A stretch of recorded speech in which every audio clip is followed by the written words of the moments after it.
पहली टिप्पणी संजीव जी आपकी मैं चाह रहा हूँ, क्योंकि मध्य प्रदेश का मामला काफी ट्रिकी है और अगर थोड़ा भी अंतर वो पूरा खेल वहाँ हुआ है।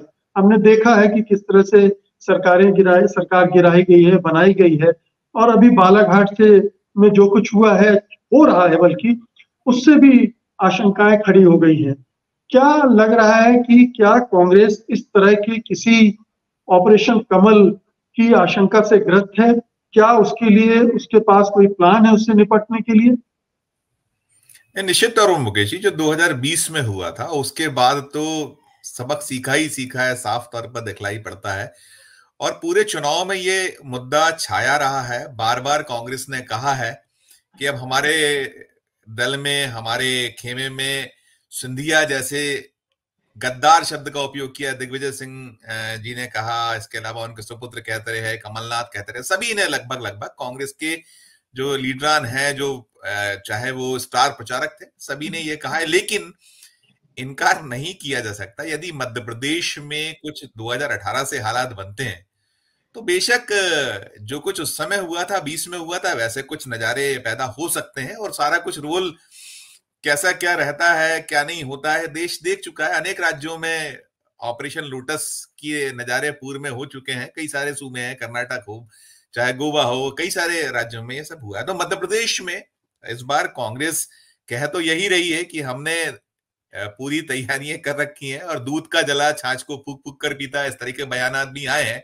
तो कहीं ना कहीं आशंकाएं या जो भय है उससे इनकार नहीं किया जा सकता। और एक खास बात यह है मुकेश जी की, ठीक है बीजेपी के पास खेलने के लिए है, तो कांग्रेस कांग्रेस के पास भी खेलने के लिए कम मोहरे नहीं रहेंगे। यहाँ मध्य प्रदेश में दोनों ही दलों में काफी बड़ी संख्या में जो बागी हैं वो मैदान में है और जिसको जैसा मौका मिलेगा। अब सब कुछ यह है कि देख चुका है देश, या देख चुकी है जो दलों के जिस तरीके के बगावत करने वाले लोग होते हैं, उन्होंने देखा है कि कोई फर्क पड़ता नहीं है, वो जाते हैं, बाद में बुला लिया जाता है। अभी हुआ है। तो दोनों ही दलों में काफी संख्या है ऐसे बागियों की जिन संजीव पर जी मैं इस पर आऊंगा, लेकिन ये बताइए कि क्या इस तरह की कोई हलचल बन रही है?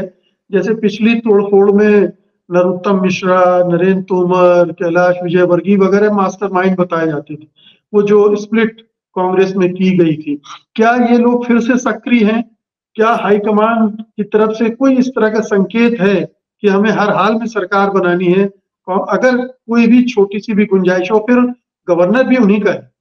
बिल्कुल बिल्कुल, मैंने वही कहा कि रोल तो गवर्नर का ही मुख्य होता है।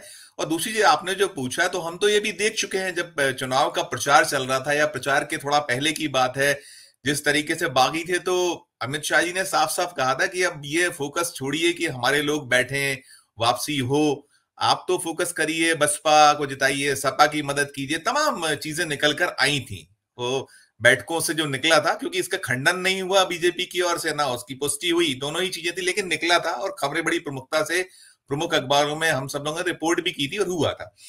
लेकिन मध्य प्रदेश में जो अभी दृश्य है उसमें ज्यादा चांसेस, बिल्कुल आप जो कह रहे हैं, उसमें बीजेपी के लिए, और बीजेपी इसमें माहिर है, पारंगत है, और प्रयास तो चल पड़े हैं। अभी हमने ये देखा कि जब कैलाश जोशी जी, जिनकी अभी हाल ही में 2 दिन पहले यहाँ पुण्यतिथि थी, तो बीजेपी के नेता वहां पहुंचे, उनकी प्रतिमाओं पर फूल चढ़ाए गए। उनका बेटा जो कांग्रेस में जा चुका है, दीपक जोशी, जो बीजेपी में हुआ करते थे, उन्होंने बाकायदा घोषणाएं की थी। घोषणा के बाद जब बीजेपी ने तवज्जो नहीं दी तो वो चले गए। तो सब कुछ चल रहा है जोड़ तोड़, और जिसमें जो आपने इशारा किया वो सब यहाँ प्रयास अभी से हैं। और ये संभावनाएं भी कहीं ना कहीं मानकर चल रही बीजेपी की, अगर उसे बहुमत नहीं मिला तो ऐसे हालात बन सकते हैं। तो उन सब के बीच में तैयारी और प्रयास तो पूरी तरीके से बीजेपी की ओर से शुरू है, ऐसा दिख रहा है। कांग्रेस के में भी हलचल है, कांग्रेस के लोग कह रहे हैं कि हम जाने नहीं देंगे, और उनके भी बड़े नेताओं के बयान ये आए हैं कि हम अब इस बार जो हमने धोखा 2020 में खाया, वैसी स्थिति हम पैदा नहीं होने देंगे, हम तैयार हैं। तो चल रहा है ये सब कुछ मुकेश जी।